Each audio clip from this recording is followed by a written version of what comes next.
Hello friends, आज का हम लोग का नेक्स्ट लेक्चर है अबाउट द आर्हेनियस इक्वेशन। यानी हम लोग पढ़ने चल रहे हैं effect of temperature, effect of temperature on reaction rate.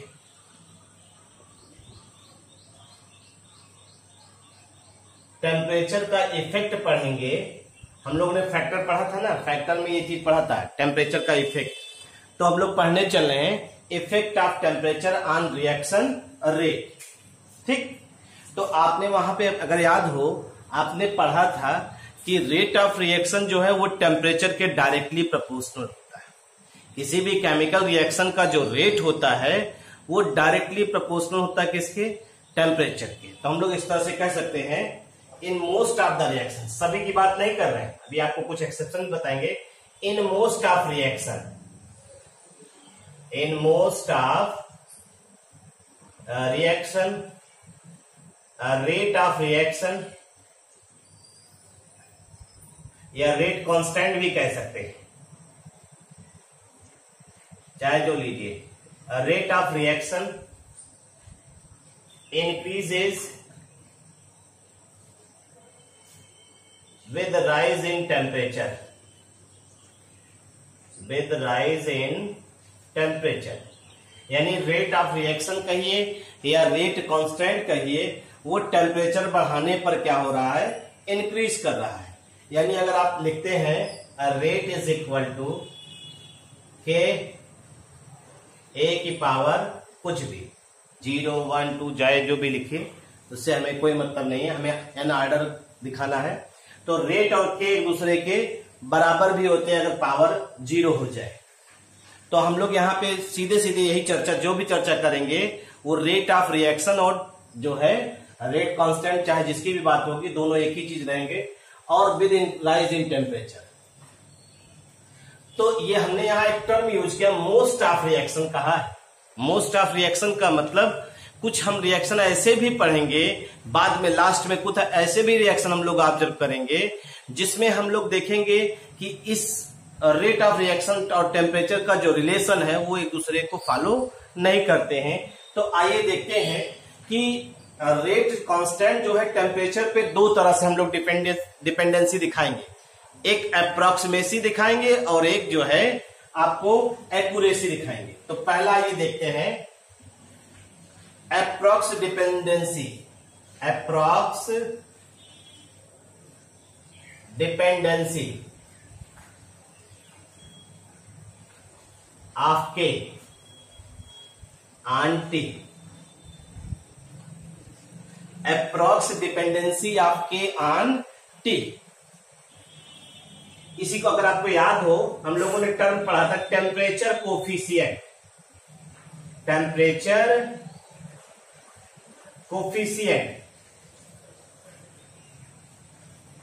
Temperature coefficient के बारे में बात किया था।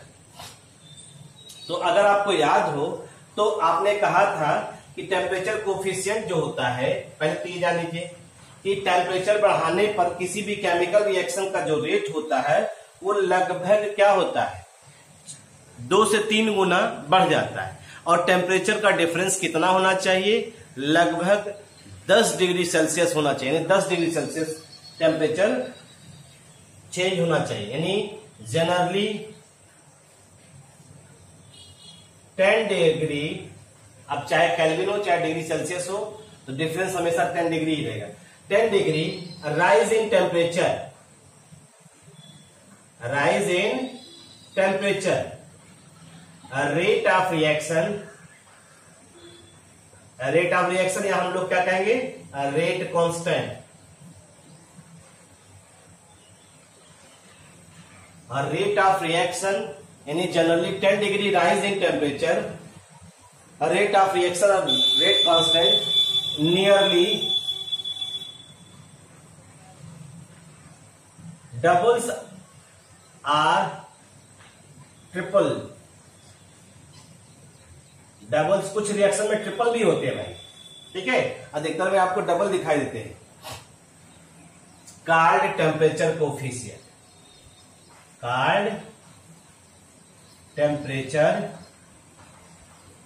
कोफिशिएंट। ये चीज यानी टेम्परेचर कोफिशिएंट की बात कर रहे हैं, आप 10 डिग्री राइज कर रहे हैं टेम्परेचर में, तो जो रेट है वो लगभग 2 गुना या 3 गुना बढ़ जाता है, और इसी को हम लोग क्या कहते हैं, टेम्परेचर कोफिशिएंट कहते हैं। और इसे डिफाइन हम लोग कैसे करेंगे, it is the ratio of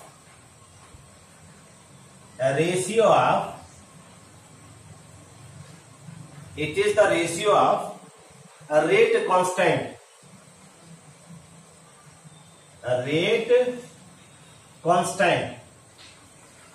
और अंतर कितना रहेगा, डिफरिंग बाई, उनके बीच का टेम्परेचर डिफरिंग बाई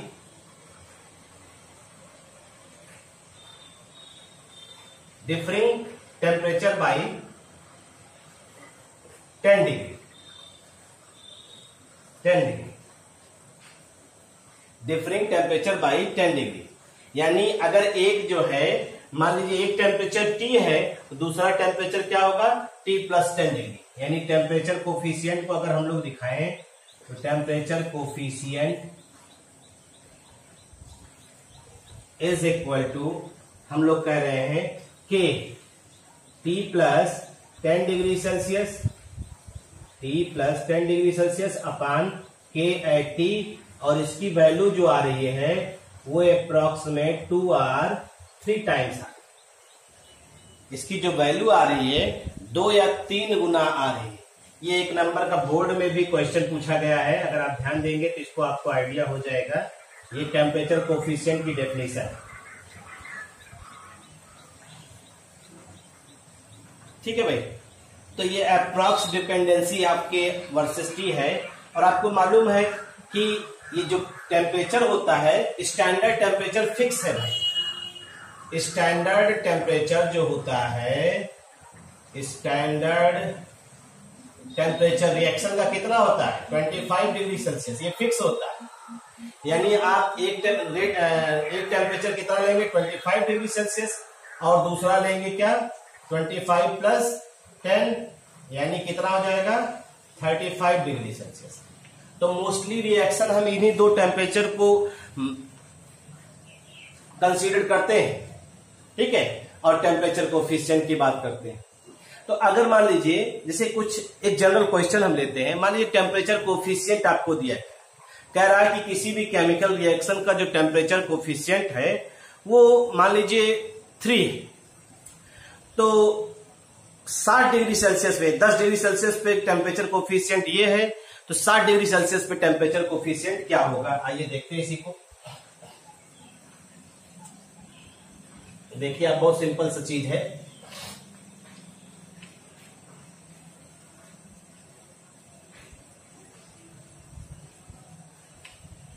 अगर इसी चीज को हम लोग ऑब्जर्व करें, जैसे देखिए, इफ टेम्परेचर कोफिशिएंट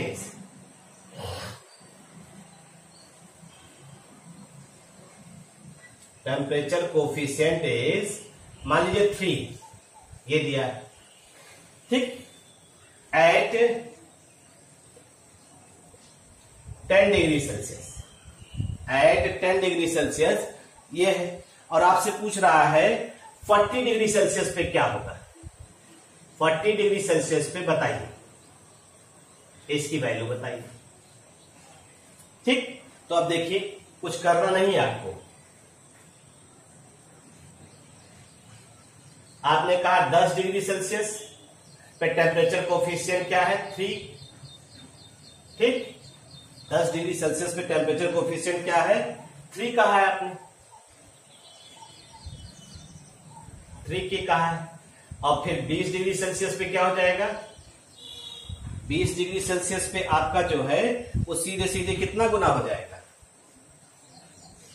इसका 9K हो जाएगा। और फिर 30 डिग्री सेल्सियस पे कितना हो जाएगा भाई, 3 गुना हो रहा है, इसका 3 गुना हो जाएगा कितना, 27K। और फिर 40 डिग्री सेल्सियस पे कितना गुना हो जाएगा भाई, तो इसका 3 गुना करिए, इसका 3 गुना करेंगे कितना आ जाएगा,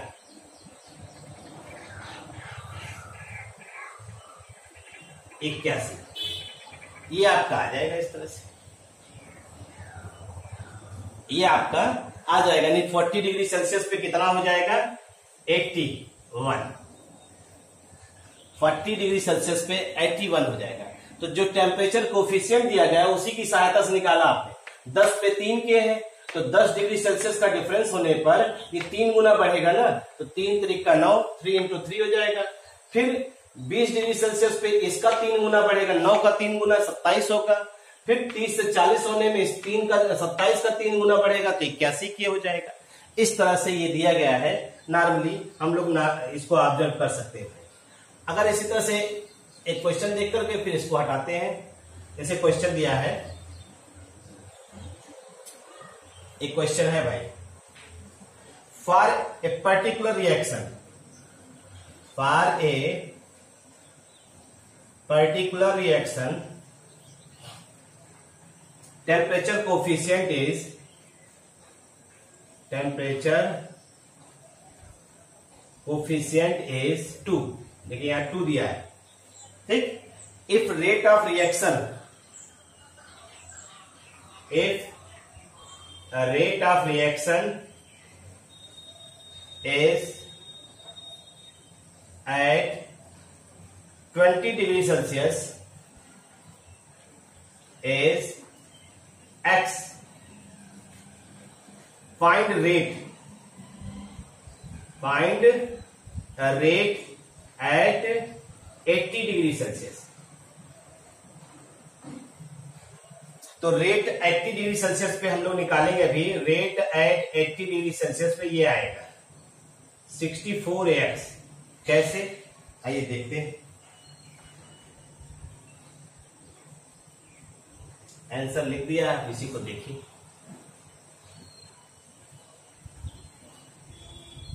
जैसे आपने कहा कि टेम्परेचर लिया है, टेम्परेचर लिया है और रेट बराबर, रेट दिया है, रेट बराबर के हो गया। और आपने यहां कहा है 20 डिग्री सेल्सियस पे, 20 डिग्री सेल्सियस पे रेट कितना दिया है, x।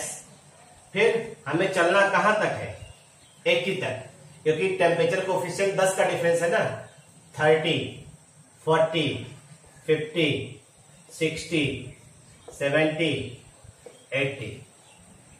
अब रेट आपने कहा और कहा है टेम्परेचर कोफिशिएंट 2, यानी जो रेट है उसका 2 गुना होगा, तो 2x, इसका दुगुना होगा 4x, इसका दुगुना होगा 8x, इसका दुगुना होगा 16x, इसका दुगुना होगा तो 32x और इसका दुगुना होगा तो 64x। यानी ये जो वैल्यू आपकी आ रही है वो खुद आप देखिए ध्यान से, आप ऑब्जर्व कर रहे हैं क्या, रेट एट 80 डिग्री सेल्सियस पे आपको वैल्यू मिल रही है 64x। मतलब ये सामान्य से रिएक्शंस हैं, ऐसे क्वेश्चंस आपको दिखाई नहीं दे रहे होंगे कहीं पर भी, लेकिन ये क्वेश्चन इस तरह का जो है, अगर मान लीजिए आपसे पूछा गया कि किसी पर्टिकुलर रिएक्शन में टेम्परेचर कोफिशिएंट 2 गुना है और रेट ऑफ रिएक्शन उसका दिया गया x 20 डिग्री सेल्सियस पे, तो 80 डिग्री सेल्सियस पे पूछ रहा है कि रेट उसका क्या होगा। तो रेट बराबर के हमने ले लिया, टेम्परेचर इनके बीच में एक चार्ट बना लिया, तो 20 पे x दिया है तो 80 पे, तो 10 का डिफरेंस होगा तो दुगुना हो जाएगा, 10 का डिफरेंस हुआ दुगुना, फिर 30 से 40 का डिफरेंस ये भी दुगुना हो जाएगा, फिर ये दुगुना होगा, फिर ये दुगुना होगा, फिर ये दुगुना होगा, फिर ये, यानी 80 डिग्री सेल्सियस पे कितना हो जाएगा, 64x आपका जो है ये आंसर हो जाएगा भाई, यही आपका आंसर हो जाएगा। ठीक है भाई, तो ये आपका जो है अप्रॉक्स डिपेंडेंसी है भाई, इसे हम लोग पढ़ते हैं अप्रॉक्स डिपेंडेंसी ऑफ के वर्सेस के एट टी। अब हम लोग पढ़ेंगे एक्यूरेट डिपेंडेंसी। अब जो पढ़ने चल रहे हैं एक्यूरेट डिपेंडेंसी पढ़ने चल रहे हैं, और एक्यूरेट डिपेंडेंसी में आएगा अरहेनियस इक्वेशन होगा।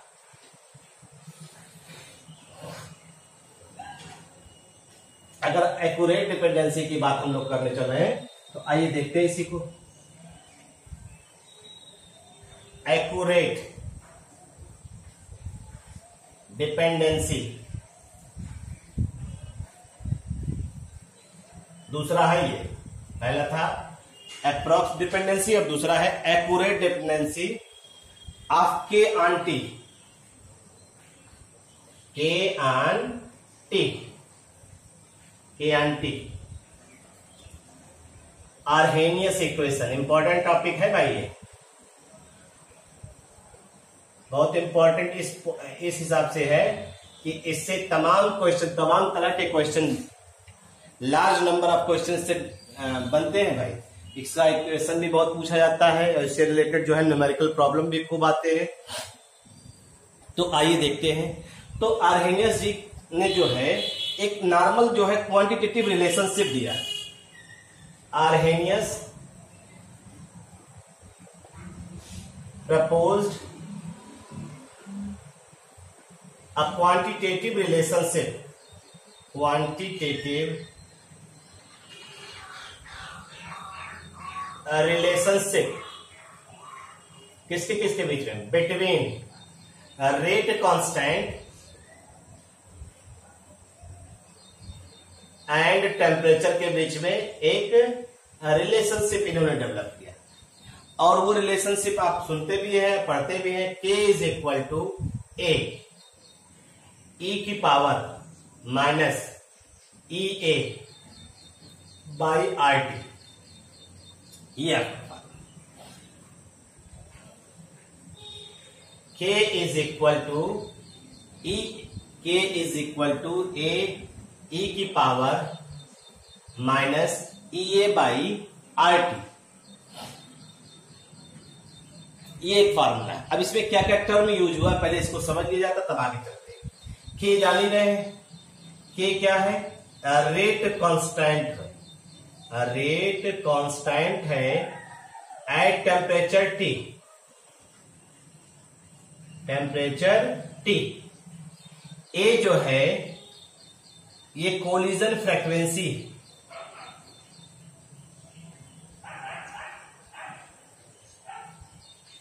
या इसे हम लोग कहते हैं आर्हेनियस फैक्टर भी कहते हैं, आर्हेनियस फैक्टर भी कहते हैं।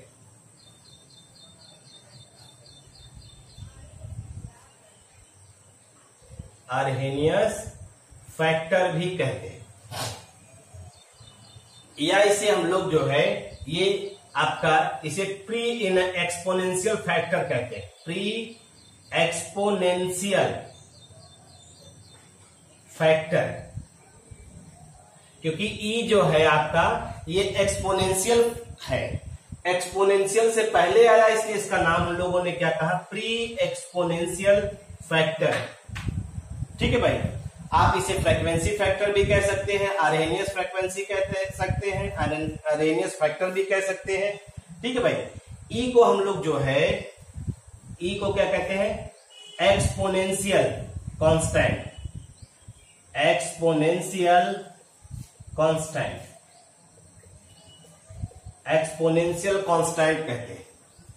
ठीक, और ये जो है आपका वो एनर्जी ऑफ एक्टिवेशन है। अभी टर्म धीरे धीरे यूज किया जाएगा, पहले आप जानते रहिए। ये जो है वो एनर्जी ऑफ एक्टिवेशन है। आर आप जानते हैं गैस कांस्टेंट, गैस कांस्टेंट है। चूंकि एनर्जी की यहां बात कर रहे हैं तो आर की वैल्यू हमेशा किसमें लेंगे, 8.314 joule kelvin inverse mole inverse, हमेशा आर की वैल्यू आप इसी को यूज करेंगे। और टी जो है वो टेम्परेचर है, जान ही रहे। बस ये ध्यान रखिएगा यहाँ टेम्परेचर इन केल्विन जरूरी है। कितने बच्चे तो इसी चीज को ध्यान नहीं देते हैं और डायरेक्ट टेम्परेचर को डिग्री सेल्सियस में रख करके जो क्वेश्चन को आता रहता है उसका भी जो है वो गुड़गोबर कर देते हैं। तो ऐसी सिचुएशन ना क्रिएट होने पाए, आप चीजों को समझ करके इत्मीनान से चलिए। इसमें बहुत सी चीजें आपको जो है आपके फेवरेबल भी है। और जानते हैं जो फैक्टर है, ये जो आपका ये पूरा का पूरा क्या रिप्रेजेंट करता है, द फैक्टर, द फैक्टर ई की पावर, ये क्वेश्चन दिया गया है, आपसे पूछा गया है इसके बारे में। द फैक्टर ई की power minus EA by RT correspond to the fraction of, ये क्या है, corresponds to the fraction of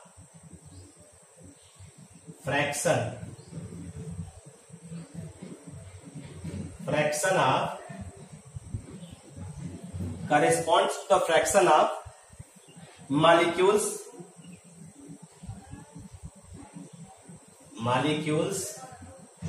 that have energy greater than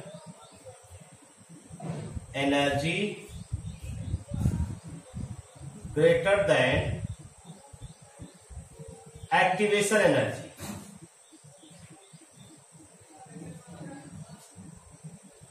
यानी ये से ज्यादा है। आपसे ये क्वेश्चन पूछा गया कि आप कैलकुलेट करिए फ्रैक्शन ऑफ मॉलिक्यूल्स जिनकी एनर्जी जो है वो एक्टिवेशन एनर्जी से ज्यादा है, तो आपको इसकी वैल्यू निकालना पड़ेगा। यानी रेट कांस्टेंट, और अगर ये दिया है आपको ये पूरा निकालना है। आपसे कहा गया जो है calculate the fraction of molecules which have energy greater than या which have energy greater than activation energy, तो आप इसकी पूरी की वैल्यू निकालेंगे। तो ये क्या है, E minus EA by RT, ये corresponds to the fraction of molecules that have energy greater than activation energy. जो एक्टिवेशन एनर्जी होती है उससे ज्यादा एनर्जी इन फ्रैक्शंस मॉलिक्यूल्स की होती है। अभी देखा जाएगा, ग्राफ के थ्रू भी देखा जाएगा। तो ये इनका इक्वेशन है। आइए इनके बारे में हम लोग ऑब्जर्व करते हैं और इनके बारे में देखने का प्रयास करते हैं क्या क्या चीजें हैं जिनको हम लोगों को पढ़ना भी है, जिनको हमको देखना भी है। अगर हम इसी का ग्राफ देखें, क्योंकि ये एक्सपोनेंशियल फॉर्म है ना, ये एक्सपोनेंशियल फॉर्म है। अगर हम लोग K और T के बीच में ग्राफ प्लॉट करें तो हम लोग ये भी जो है, जो ग्राफ हम आपसे कह रहे हैं, ये IIT 2010 में पूछा भी गया है। तो अगर आर्हेनियस इक्वेशन का ये ग्राफ जो है, इस इक्वेशन के हिसाब से ग्राफ प्लॉट करते हैं, तो K और T के बीच में अगर ग्राफ प्लॉट करते हैं हम लोग, तो ये एक्सपोनेंशियल फॉर्म में है। और जो एक्सपोनेंशियल फॉर्म आपका आएगा कुछ इस तरह से ग्राफ आता है, ये कुछ इस तरह से ग्राफ आता है। ठीक है भाई। और ये आपसे जो है ये क्वेश्चन पूछा भी गया, IIT JEE में पूछा गया है 2010 में। और ये एक्सपोनेंशियल फॉर्म है, N exponential form of graph का जो है एक्सपोनेंशियल फॉर्म है। अब इसमें देख रहे हैं जैसे जैसे आप टेम्परेचर बढ़ाना शुरू कर रहे हैं, K की वैल्यू उसी हिसाब से क्या हो रही। ठीक है भाई। ये ग्राफ के बारे में डिटेल नहीं, बस ऐसे ग्राफ दे दिया, पूछा कि क्या इंफॉर्मेशन दे रहा है और ये क्या इंडिकेट कर रहा है, ये कौन से इक्वेशन को इंडिकेट कर रहा है, तो आप बताएंगे ये आर्हेनियस इक्वेशन को इंडिकेट कर रहा है। आर्हेनियस इक्वेशन के हिसाब से फिर आप बताते हैं। आइए अब चलते हैं नेक्स्ट। सीधे सीधे हम लोग पता करना हो कि फ्रैक्शन ऑफ मॉलिक्यूल कौन कौन से इफेक्टिव कोलिजन क्रिएट करते हैं या काज करते हैं। तो उसके लिए हमें थोड़ा सा कोलिजन थियरी के बारे में जानना होगा, और कोलिजन थियरी के बारे में डिस्कस किया जाएगा, और डिस्कस किया जाएगा अलग से एक लेक्चर उसके लिए रहेगा।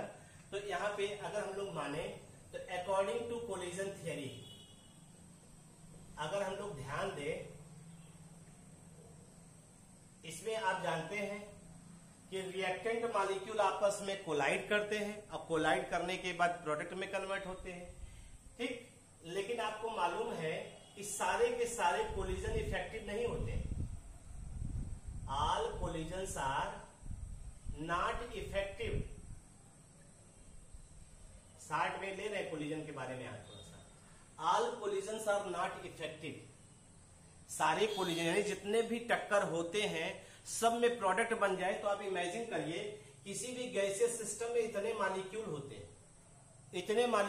हैं, 10 पावर 23 मॉलिक्यूल कम से कम होते हैं। अगर ये आपस में कोलिजन करे तो ये मोर देन 10 पावर 23 कोलिजन होगा, मोर देन 10 पावर 23 कोलिजन होगा। और अगर इतना कोलिजन होगा तो प्रोडक्ट भी बहुत ढेर सारा बनेगा, तो रेट हमेशा ज्यादा होगा। लेकिन आपने सुना होगा कुछ केमिकल रिएक्शन का रेट लो भी होता है, कुछ केमिकल रिएक्शन का रेट हाई भी होता है। लो होना ये इंडिकेट करता है सारे के सारे कोलिजन जो है वो इफेक्टिव नहीं, मतलब all the collision between the reactant molecule are not effective. तो यही हमने लिखा, all collision are not effective. अगर इफेक्टिव नहीं है तो इसका मतलब है कि हम लोग कोलिजन भी दो तरह से ऑब्जर्व करते हैं। आपने सुना होगा इफेक्टिव कोलिजन,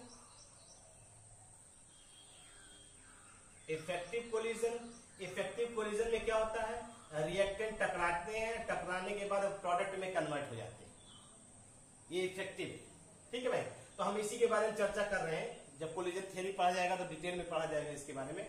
तो हमने कहा कि इफेक्टिव कोलिजन में रिएक्टेंट मॉलिक्यूल स्ट्राइक कर रहे हैं एक दूसरे को, ठीक, और अगर एक दूसरे से टकरा रहे हैं, टकराने पे प्रोडक्ट बन जाए, दैट इज इफेक्टिव कोलिजन। और आपको मालूम है for effective collision, for effective collision, effective collision के लिए दो फैक्टर रिस्पॉन्सिबल होते हैं, टू फैक्टर्स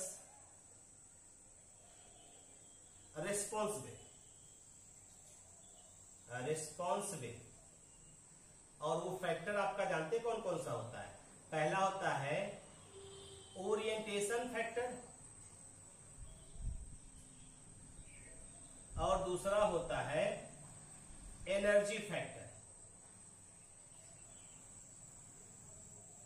ओरिएंटेशन फैक्टर का मतलब है कोलिजन हमेशा हेड ऑन होना चाहिए। जैसे देखिए, अगर हम मान लें ये दो रिएक्टेंट मॉलिक्यूल है ना, ये दो रिएक्टेंट मॉलिक्यूल है, ये आपस में टकराए, देखिए बांड यही बन रही है, बांड ये बना ना, ये बांड बन गया।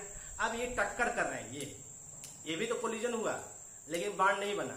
जैसे ही हेड ऑन कोलिजन हुआ एक दूसरे से, ये बांड बन गया और ये बंद हो गए, कैप बंद हो गए।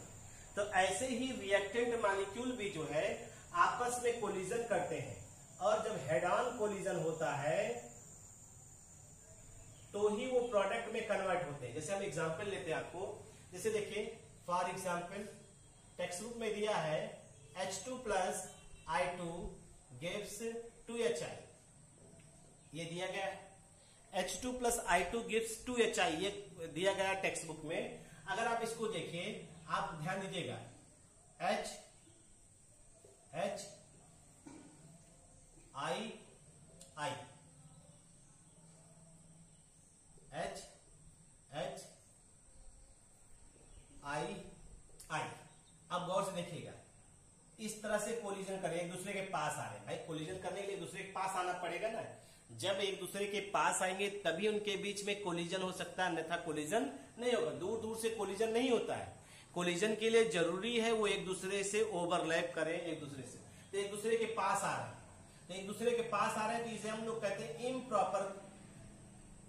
इम्प्रॉपर कोलिजन होगा, क्योंकि head on collision, hydrogen iodine से हाइड्रोजन आयोडीन से कोलिजन होना चाहिए, और ये प्रॉपर कोलिजन है, प्रॉपर कोलिजन है, यानी ये इससे टकरा रहा है और ये इससे टकराएगा। ठीक है भाई, और यहां ये H और ये I छूट जाएगा, तो इसलिए ये प्रॉपर कोलिजन है और ये इम्प्रॉपर कोलिजन है। तो टक्कर तो ये भी हुई, टक्कर ये भी हुई, लेकिन प्रोडक्ट यहां बना, प्रोडक्ट यहां नहीं बना। तो इसलिए जरूरी है कि जो कोलिजन हो वो हेड ऑन कोलिजन हो, तभी जो है प्रोडक्ट बनने की पॉसिबिलिटी होती है। रिएक्टेंट मॉलिक्यूल तभी प्रोडक्ट बनाते हैं। और दूसरा, अगर आपने सुना होगा एनर्जी फैक्टर। अगर हम लोग एनर्जी फैक्टर के बारे में देखें तो एनर्जी फैक्टर देखिए, एनर्जी फैक्टर में अगर आपको मालूम है, दूसरा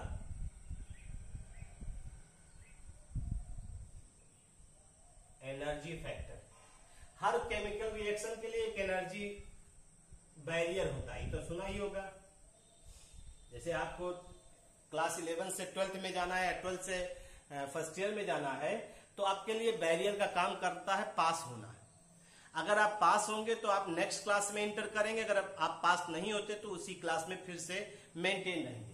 तो ऐसे ही यहां पर भी जो है एनर्जी और प्रोग्रेस ऑफ रिएक्शन इस तरह से होता है। ठीक है भाई। हाँ, हमने मान लिया यहां कुछ रिएक्टेंट की एनर्जी है और यहां हमने ले लिया प्रोडक्ट कुछ एनर्जी है, तो इसे हम दिखा दे रहे हैं ईपी दिखा दे रहे हैं और इसे हम दिखा दे रहे हैं ER दिखा दे रहे हैं।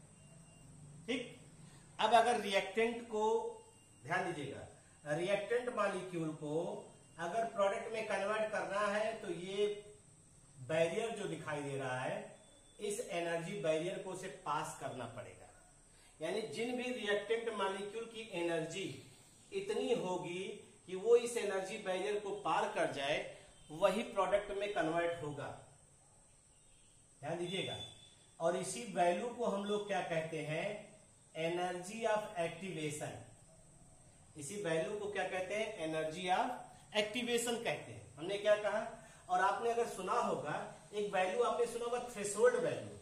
जैसे ये तो मालूम ही है, जैसे हम लोग हैं, हम लोग की कुछ ना कुछ अपनी एनर्जी है ना, अपनी एनर्जी है। अगर मान लीजिए कोई छोटा बच्चा है, वो कोलिजन करना चाहता है, वो टक्कर करना चाहता है, वो तो चुपचाप बैठा हुआ है, उसकी एनर्जी बिल्कुल क्या होगी, लो होगी। तो मान लीजिए ये छोटा बच्चा यहां पे, छोटा बच्चा यहां पे, ये, और यहां से यहां तक पहुंचना और यहां से यहां तक पहुंचना आसान है। इस एनर्जी को हम लोग बोलते हैं थ्रेशोल्ड एनर्जी। ये जो एनर्जी है, इस एनर्जी को बोलते हैं थ्रेशोल्ड एनर्जी। अब ध्यान दीजिएगा, अब आप अपने आप निकालेंगे। और ये जो एनर्जी है, ये रिएक्टेंट मॉलिक्यूल की क्या है, काइनेटिक एनर्जी। ये रिएक्टेंट मॉलिक्यूल की काइनेटिक एनर्जी है। अब अगर आपसे एनर्जी ऑफ एक्टिवेशन जो बुक में आपके दिया गया है, अगर उसको आप, तो हमने आपसे कहा कि यहां पे देखिए, ये आपकी जो एनर्जी है उसे हम लोग कह रहे हैं, ये स्टेट जो है, ये आपका जो है एनर्जी बैरियर है। ये क्या है आपका, एनर्जी बैरियर है। ये एनर्जी बैरियर है। हमने आपसे कहा जिन रिएक्टेंट मॉलिक्यूल की एनर्जी इतनी ज्यादा होगी इस बैरियर को पार कर सके, वो किस में कन्वर्ट हो जाएंगे, प्रोडक्ट में। वो प्रोडक्ट में कन्वर्ट हो जाएगा। ठीक है भाई। अब हमने आपसे कहा कि कुछ ऐसे रिएक्टेंट मॉलिक्यूल जिनकी अपनी कुछ ना कुछ एनर्जी होती है, वो एनर्जी हम लोग क्या कहलाती है, उसे हम लोग क्या कहते हैं, काइनेटिक एनर्जी। ध्यान दीजिएगा। अब हमने बताया कुछ ऐसे भी रिएक्टेंट, जैसे छोटे बच्चे का एग्जांपल लिए, छोटा बच्चा अगर कोलिजन करना चाहता है तो उसकी एनर्जी इतनी कम है कि वो कोलाइड कर ही नहीं सकता, कोलिजन कर ही नहीं सकता। तो उसकी एनर्जी हमने मान लिया ये जो शुरुआत का है एनर्जी लेवल, ये ठीक है। तो यहां से और यहां तक एनर्जी बैरियर के बीच का जो एनर्जी डिफरेंस है उसे थ्रेशोल्ड एनर्जी कहते हैं।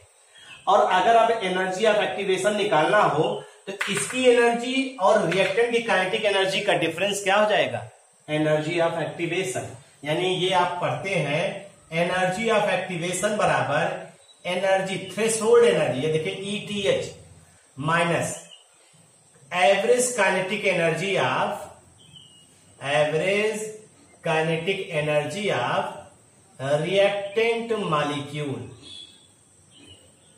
ये आप बुक में पढ़ते भी हैं, बराबर इसको देखिएगा, आपको आइडिया होगा। ये होता है average kinetic energy of reactant molecule. तो कहने का मतलब है वही रिएक्टेंट मॉलिक्यूल कोलिजन करेगा जिसकी एनर्जी इस एनर्जी बैरियर को, यानी जिसकी एनर्जी इतनी हो कम से कम उस एनर्जी बैरियर को पार कर सके और प्रोडक्ट में कन्वर्ट हो सके। अगर इसी चीज को हम लोग ऑब्जर्व करें और ऑब्जर्व करके देखें तो हम लोग सीधे सीधे इस बात को कह भी सकते, बता भी सकते हैं। देखिए देखिए जरा इसी को, जैसे अगर इसी को लेकर चले,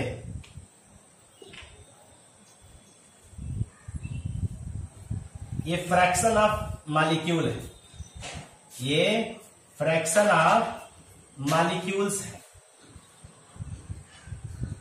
FOM साइट में लिखा है भाई, FOM फ्रैक्शन ऑफ मॉलिक्यूल्स हैं। और ये आपकी जो है ये प्रोग्रेस ऑफ रिएक्शन कहिए या कहिए इसे काइनेटिक एनर्जी, एनर्जी मान।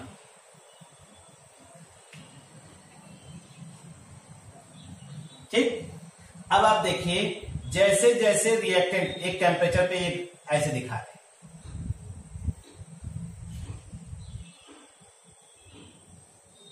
ये एनर्जी बैरियर है। मान लीजिए इतने रिएक्टेंट मॉलिक्यूल जो है, ये फ्रैक्शन ऑफ मॉलिक्यूल्स हैं जो इफेक्टिव कोलिजन काज करेंगे। Fraction of molecules cause effective collision.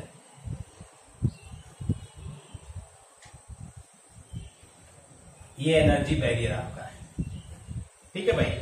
और ये आप देखिए फ्रैक्शन ऑफ मॉलिक्यूल्स जिनकी एनर्जी इंटरमीडिएट है, देख रहे हैं ये बहुत ज्यादा है, लेकिन धीरे धीरे प्रोडक्ट में जाएंगे, प्रोडक्ट फॉर्मेशन होगा तो कुछ ना कुछ एनर्जी को जो है वो अडॉप्ट करेंगे, कुछ रिलीज भी करेंगे। तो यहाँ ये टेम्परेचर हमने दिखा दिया T1। अगर हम टेम्परेचर बढ़ाएं तो जो फ्रैक्शन ऑफ मॉलिक्यूल्स हैं जो इफेक्टिव कोलिजन काज करेंगे उनकी वैल्यू देखिएगा। जो फ्रैक्शन ऑफ मॉलिक्यूल हैं जो इफेक्टिव कोलिजन काज करेंगे वो बढ़ जाए, उनकी संख्या क्या हो जा रही है, ये इतना बढ़ गया। देखिए इतना जो है ये इतना बढ़ रहा है, ये इतना जो है इनका बढ़ रहा है, जबकि ऐसे मॉलिक्यूल जिनकी फ्रैक्शन ऑफ मॉलिक्यूल जिनकी एनर्जी बहुत ज्यादा है, कम है, लेकिन टेम्परेचर आपने यहाँ T2 कर दिया है और यहाँ T2 इज ग्रेटर देन क्या लिया हमने T1। यानी टेम्परेचर बढ़ाने पर जो फ्रैक्शन ऑफ मॉलिक्यूल्स है वो ज्यादातर जो है इफेक्टिव कोलिजन काज कर रहे हैं। देखिए ये इतना जो ऊपर वाला साइडेड एरिया है उतने मॉलिक्यूल एक्स्ट्रा हो गए, बढ़ गए, और बढ़ना ये इंडिकेट करता है कि ज्यादातर मॉलिक्यूल रिएक्टेंट से प्रोडक्ट में कन्वर्ट हो रहा है। इसीलिए आप टेम्परेचर कोफिशिएंट में जो देखते थे 2 से 3 गुना वो चेंज हो जा रहा है। तो हम लोग अभी इसके बारे में डिटेल में अलग थ्योरी पढ़ेंगे इसको, लेकिन इसी की सहायता से हम ला रहे हैं क्या, आर्हेनियस इक्वेशन लाने चल रहे हैं। अब देखिए हमने आपसे कहा कि फ्रैक्शन ऑफ मॉलिक्यूल्स जो इफेक्टिव कोलिजन काज कर रहे हैं उनकी संख्या देखिए। फ्रैक्शन ऑफ मॉलिक्यूल साइड में लिख रहे हैं, fraction of molecules which cross energy barrier, which cross energy barrier, अभी आपने पढ़ा था, इस एनर्जी बैरियर को पार करने वाले को आपने लिखा था e की power minus EA by RT is equal to क्या है, e की power minus EA by RT। अभी शुरुआत में ही बताया, ठीक है भाई। At temperature T, at temperature T आपने कहा, और आप जानते हैं तो इसी तरह से अब जितने मॉलिक्यूल रिएक्टेंट से प्रोडक्ट में कन्वर्ट हो रहे हैं वही डिटरमाइन करेंगे रेट को। इसका मतलब है rate is directly proportional to क्या हो जाएगा, e की power minus EA by RT, ये हो जाएगा। Rate is directly proportional to e की power minus EA by RT। अगर आप इसी को लिखना चाहे तो रेट या rate constant is equal to proportional हटेगा, एक कांस्टेंट आएगा आर्हेनियस, और ये आ जाएगा e की power minus EA by RT। ये आपका एक इक्वेशन हो गया, जो इक्वेशन आपका क्या कहलाता है, आर्हेनियस इक्वेशन। इसी को हम लोग क्या कहते हैं, आर्हेनियस इक्वेशन कहते हैं भाई। इसी को आर्हेनियस इक्वेशन आप यहाँ पे कह रहे हैं, जिनको नॉर्मली आप ऑब्जर्व करते हैं। हमारा मेन मकसद ये है कि दिखाना है कि कौन से कितने फ्रैक्शन ऑफ मॉलिक्यूल जो है उस एनर्जी बैरियर को पार करके प्रोडक्ट में कन्वर्ट हो रहे हैं, और जो प्रोडक्ट बनाता है वही रेट होता है। प्रोडक्ट में जो कन्वर्ट होता है वही रेट होता है, तो rate is directly proportional to fraction of molecules, ये हो गया। और ये प्रोपोर्शनल हटा तो एक कांस्टेंट आया, आर्हेनियस कांस्टेंट यहाँ पे इंट्रोड्यूस हो रहा है भाई, ठीक है भाई। अगर इसी इक्वेशन को हम लोग देखें, इसी इक्वेशन को, आर्हेनियस इक्वेशन को, इसका एंटी लॉग ले लीजिए, ये इक्वेशन नंबर है। टेकिंग नेचुरल लॉग, सुना होगा, नेचुरल लॉग का मतलब लॉग बेस E या ln कहते हैं जिसे, ln मतलब लॉग बेस E, ये ध्यान रखिएगा। Taking natural log in both side, in both side, ध्यान दीजिएगा। तो ये हो जाएगा log k is equal to log A, और log E बराबर 1 होता है, या लिख देते तब देखिए log E की power minus E A by I T. हमेशा मालूम है पावर आगे आता है, पावर आगे आता है तो इसको लिख सकते हैं log a की power E A by I T, और log e बराबर 1 हो जाता है, ये ध्यान रखिएगा, log e बराबर 1 हो जाता है तो ये पूरा का पूरा ये इक्वेशन हो जाएगा। अगर आप इसी को ध्यान दीजिए, log k is equal to minus E A upon R T log a, अब ध्यान दीजिएगा, प्लस ये आपका एक इक्वेशन आ गया। इसकी सहायता से हम एक ग्राफ प्लॉट कर देते हैं। ध्यान दीजिएगा, ग्राफ किसके किसके बीच में, y बराबर mx प्लस सी, y बराबर, अरे भाई फार्मूला क्या है, y बराबर mx प्लस सी। y एक्सिस पे कौन रहेगा, log के, x एक्सिस पे कौन रहेगा 1/t, और m क्या है, m आपका देखिए minus E A by R, minus में आ रहा है m की वैल्यू, इसका मतलब यहां निगेटिव स्लोप आएगा। और c y एक्सिस पे इंटरसेप्ट क्या है, log a। सिंपल सा देखिए, अगर आप ग्राफ को प्लॉट करेंगे तो y एक्सिस पे आपने दिखाया किसको, log के, ये y एक्सिस पे, ठीक है भाई, और 1/t ये जो है x एक्सिस पे दिखा दिया 1/t। अगर आप ध्यान दीजिए, अब आपको देखना है यहां माइनस में वैल्यू आ रही है, यानी यहां इसकी वैल्यू माइनस में आ रही है, निगेटिव स्लोप। निगेटिव स्लोप हमेशा ऐसे दिखाते हैं, ये आपने दिखा दिया, ये नेगेटिव स्लोप दिखा दिया, ठीक है भाई, ये नेगेटिव स्लोप दिखा दिया। अब आप ध्यान दीजिए, ये जो जहां पे y एक्सिस, ये y एक्सिस है भाई, y एक्सिस पे जो कट करेगा वो c होता है, क्या है ये, log a, यानी ये वैल्यू क्या हो जाएगी, log a, ये log, ठीक है, ये वैल्यू आपकी log a हो जाएगी। ये सीधा सीधा आपको दिखाई दे रहा है, ठीक। और जो आपका स्लोप आएगा, अगर आप एंगल मालूम है थीटा, तो अगर आप देखना चाहें स्लोप बराबर होता है tan थीटा, और tan थीटा स्लोप की वैल्यू क्या है, minus E A by R, बराबर minus E A by R. अगर आपको एंगल दे दिया गया है तो वैल्यू आप इसकी कैलकुलेट कर सकते हैं। अभी आगे वैल्यू लेकर के करेंगे भी इस चीज को, कोई दिक्कत नहीं है, पहले इतना जान लीजिए। तो ये आपका log k और 1/t के बीच में ये ग्राफ आ रहा है, जिससे ये निगेटिव स्लोप आपको दिख रहा है, negative slope with straight line, negative slope और विथ स्ट्रेट लाइन। और जो आपकी स्लोप की वैल्यू है minus E A by R की वैल्यू है, ठीक है भाई। अगर हम इसी चीज को और आगे लेकर चले, तो हम लोग क्या कह सकते हैं, देखिए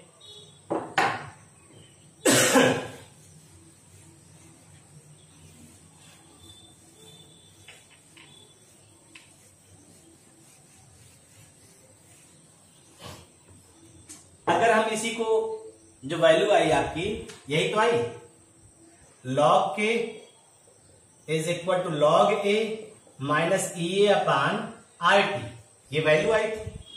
अगर इसी को log बेस 10 में कन्वर्ट करें, नेचुरल लॉग को आप कन्वर्ट करिए log बेस 10 में, तो ये 2.303 log x आता है।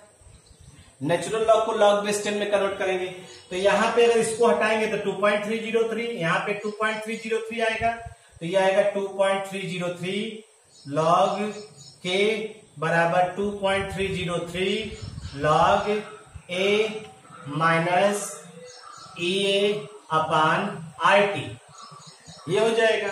अब 2.303 से सबको डिवाइड कर दीजिए, तो ये इक्वेशन आ जाएगा log k बराबर log a minus E A upon 2.303 are T. ये इक्वेशन आ गया आपका क्या, नेक्स्ट इक्वेशन नंबर कौन सा दे दें, दूसरा, ये इक्वेशन नंबर सेकंड आ गया। यही ग्राफ अगर इस इक्वेशन के लिए करेंगे तो स्लोप की वैल्यू क्या आ जाएगी, minus E A upon 2.303 are. देखिए अगर हम इसी ग्राफ को, यही ग्राफ देखिए, अब log बेस 10 में, तो यहां क्या आ जाएगा log बेस 10, यानी अगर इस इक्वेशन सेकंड से, देखिए इक्वेशन सेकंड से ग्राफ देख रहे हैं, तो यहां पे 1/t हो गया, ये 1/t ना, और log k है, फिर से वही माइनस EA, यानी ये आपका mx है और ये क्या है प्लस c। तो अगर हम लोग देखें तो ये निगेटिव स्लोप फिर से दिखा रहा है ये, और ये वैल्यू क्या हो जाएगी, इंटरसेप्ट क्या है log a है, इंटरसेप्ट log a है, और जो स्लोप की वैल्यू आएगी, स्लोप बराबर tan थीटा और बराबर आ जाएगा माइनस EA अपान 2.303 r, ये आ जाएगा। अंतर बस यही, यहां पे देखिए 2.303 नहीं है, यहां पे 2.303 आ गया, बस ये जब लॉग के टर्म में, और लॉग बेस 10 में कन्वर्ट करने से हमें कैलकुलेशन में सुविधा मिलती है, इस वजह से हम लोग नॉर्मली इसका इस्तेमाल कर रहे हैं भाई। ठीक, अब आइए क्वेश्चन देखते हैं इसी फट से और जल्दी जल्दी चलते हैं।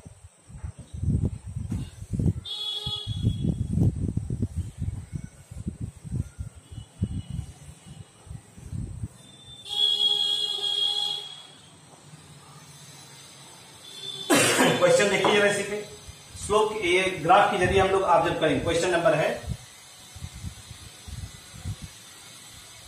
क्वेश्चन दिया है find EA, find EA with given graph. ये ग्राफ दिया गया है और उसकी सहायता से आपको EA की वैल्यू निकालना है, और यहां पे दिया क्या गया है, ये ग्राफ है आपका ये, और इसमें दिया है log k, ये दिया है, और यहां से इंटरसेप्ट ये दिया है, और यहां इसकी वैल्यू दी गई है 60 डिग्री, और हमने बताया ना 1/t है ये, और ये log a। ठीक है भाई, ये आपका दिया गया, ऐसे दिया गया, और आपसे पूछ लिया है EA की वैल्यू इसी से निकालिए। तो आपको अगर याद हो, हमने आपसे कहा स्लोप बराबर, अभी इसके लिए पढ़ा था, स्लोप बराबर क्या पढ़ा था, स्लोप बराबर tan थीटा और बराबर माइनस EA अपान 2.303 r, यही तो पढ़ा था आपने, ये वैल्यू पढ़ा हुआ था। और आप जानते हैं, हमने बताया ना, थीटा जो है हमेशा हम बाहर वाला लेते हैं, तो ये पूरा कितना हो गया 180, तो यानी ये हो गया 120 डिग्री, 180 में से 60 घटा देंगे तो 120 हो गया, 120 हो गया, बस हमें थीटा मिल गया, यानी tan 120 माइनस EA आ गया। और tan 120 का वैल्यू जानते कितना होता है, देखिए, तो यानी स्लोप बराबर आपने निकाला क्या, tan थीटा, और tan थीटा बराबर माइनस EA अपान 2.303 r, ठीक तो है। अब अब देखिए tan 120 degree is equal to EA upon 2.303 r, value आ गई ना भाई। अब आप अगर गौर करिए तो शायद ये -√3 आती है, इसकी वैल्यू -√3 आती है, is equal to minus EA upon 2.303 into 8.314, क्योंकि अब तो हमें एनर्जी निकालना है ना, एनर्जी निकालना, तो आर की वैल्यू 8.314 रख देते हैं जूल पर मोल। ठीक, अब अगर इसी को मल्टीप्लाई करेंगे तो दोनों तरफ माइनस माइनस दिया है, माइनस माइनस है, माइनस माइनस से प्लस हो जाएगा, तो EA बराबर हो जाएगा √3, ये पूरा क्रॉस मल्टीप्लाई हो जाएगा, इंटू 2.303 इंटू 8.314, ये जूल पर मोल में वैल्यू आ जाएगी। इसको सॉल्व कर लेंगे तो ये आंसर आ जाएगा।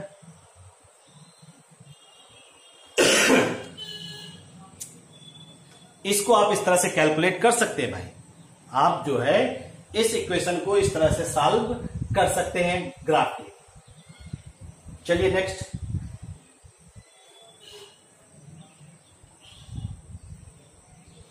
दूसरा क्वेश्चन देखते हैं, तब तक तुम लोग देख रहे हो क्वेश्चन। तो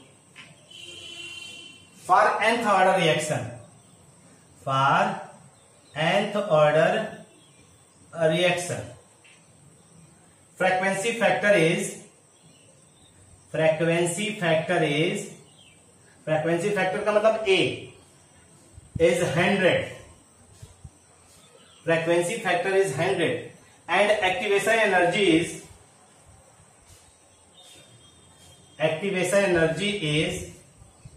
19137 जूल पर मोल। फाइंड रेट कांस्टेंट, फाइंड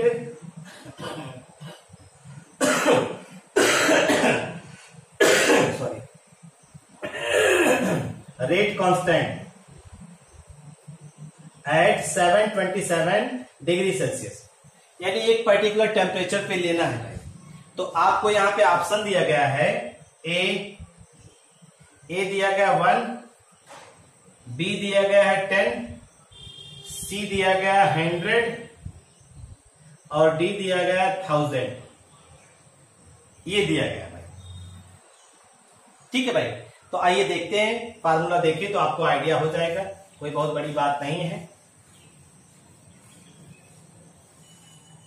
इसमें ग्राफ का इस्तेमाल नहीं करना, इसमें फार्मूला जो आपने यूज किया है, अगर आप इस्तेमाल करिए जो फार्मूला आपने लिया है उसके हिसाब से देखिए। तो फार्मूला पहले आपको मालूम होना चाहिए, क्या है? log E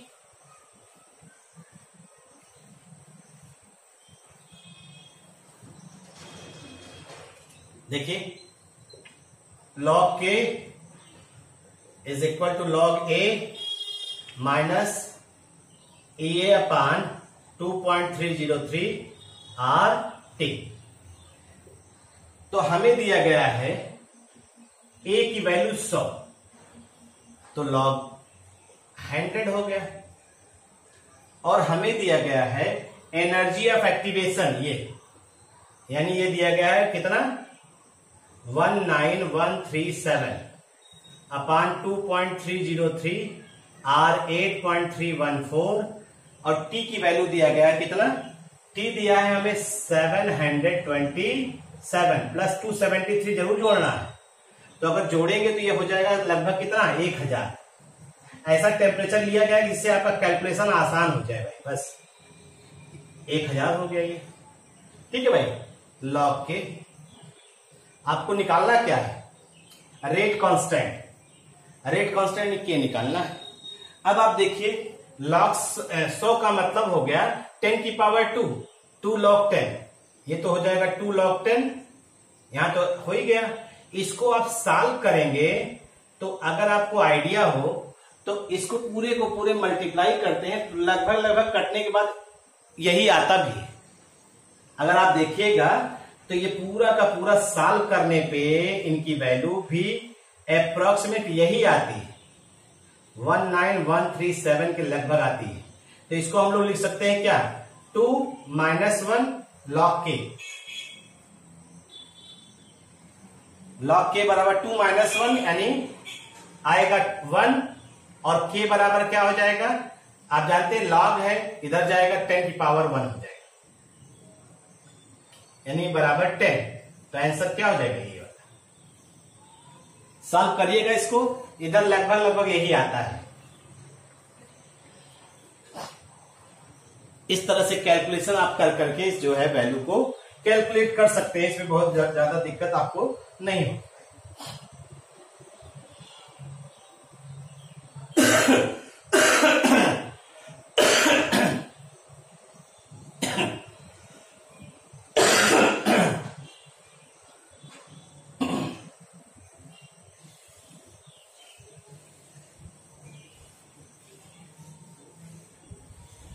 दूसरा क्वेश्चन देखिए इसी में,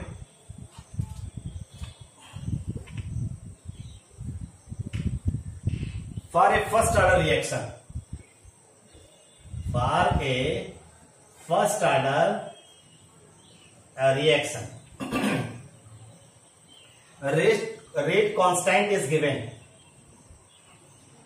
rate constant is given as, कैसे दिया है देखिए, log K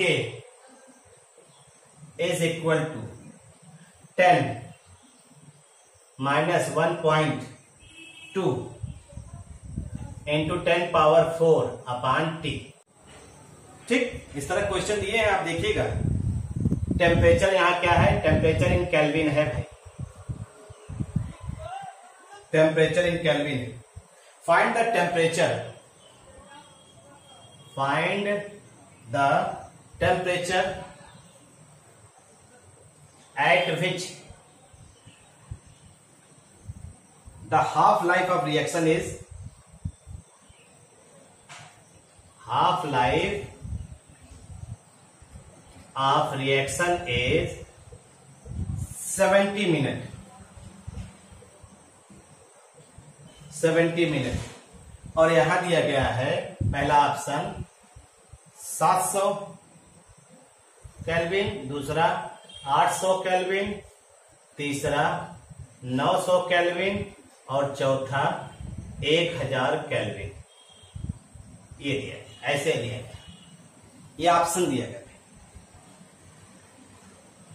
ठीक, आपसे हाफ लाइफ पीरियड तो पहले ही कह दिया है।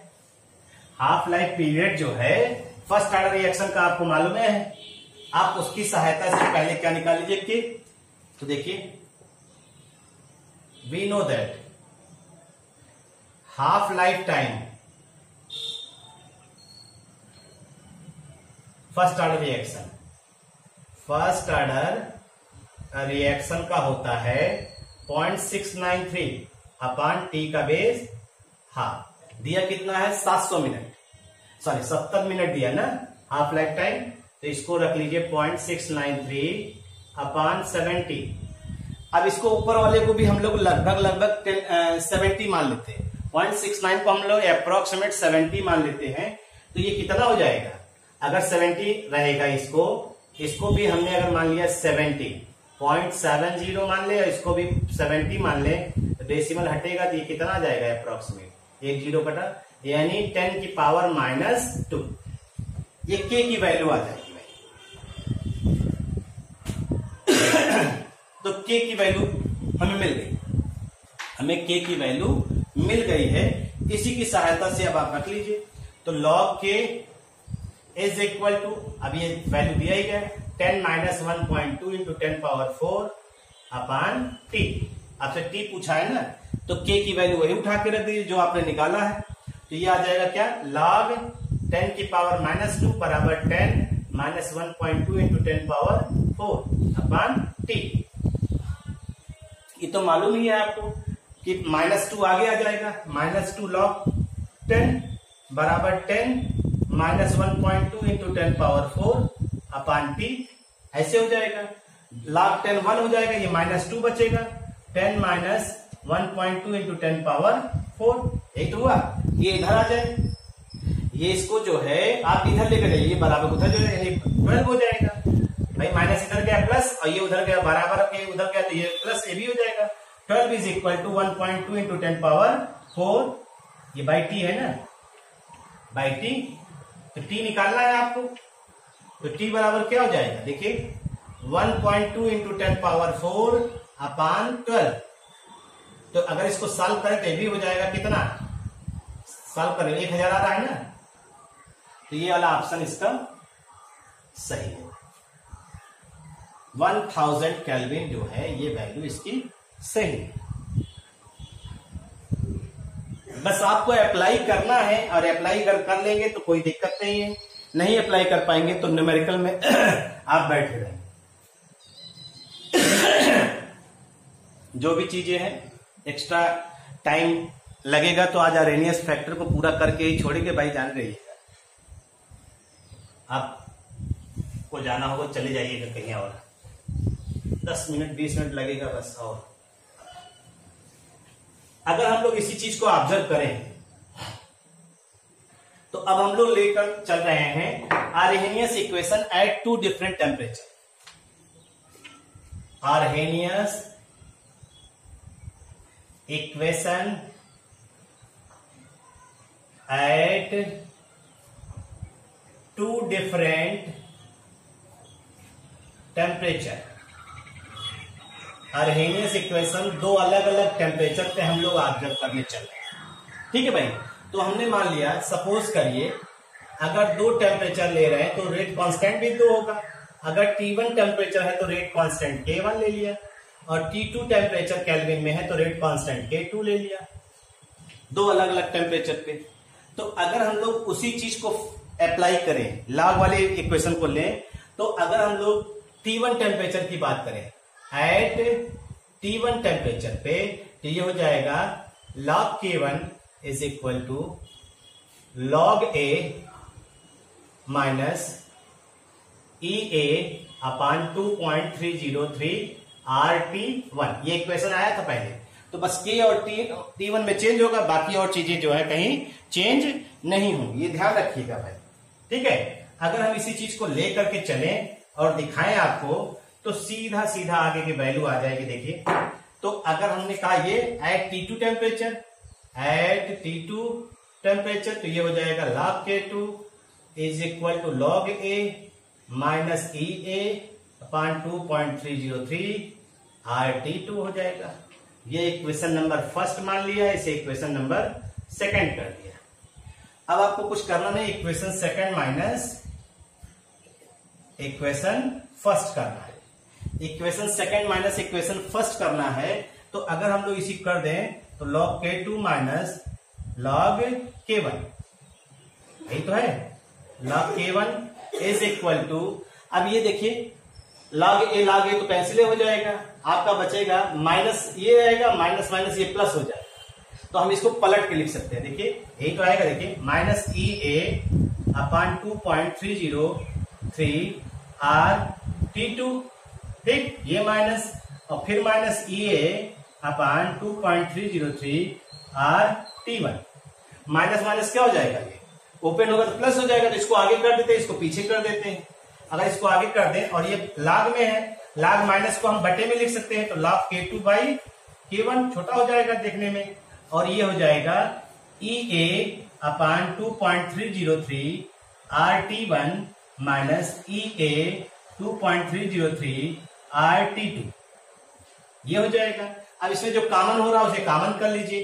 कॉमन कौन सा हो रहा है, ये पूरा का पूरा कॉमन इसमें हो रहा है, और ई ए, तो अगर हम लोग दिखाना चाहें log K2 by K1, log K2 by K1 हो रहा है, इज इक्वल टू, अब आप इसको कॉमन ले लीजिए, ई ए अपान 2.303 R, और ये हो जाए 1 अपान T1 माइनस 1 अपान T2, ये इक्वेशन आ जाएगा आपका।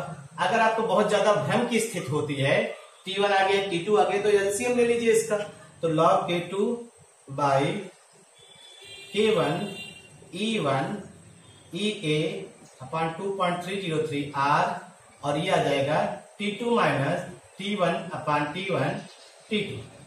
ये पूरा का पूरा इक्वेशन आपका, ये आपका अर्हेनियस इक्वेशन होगा।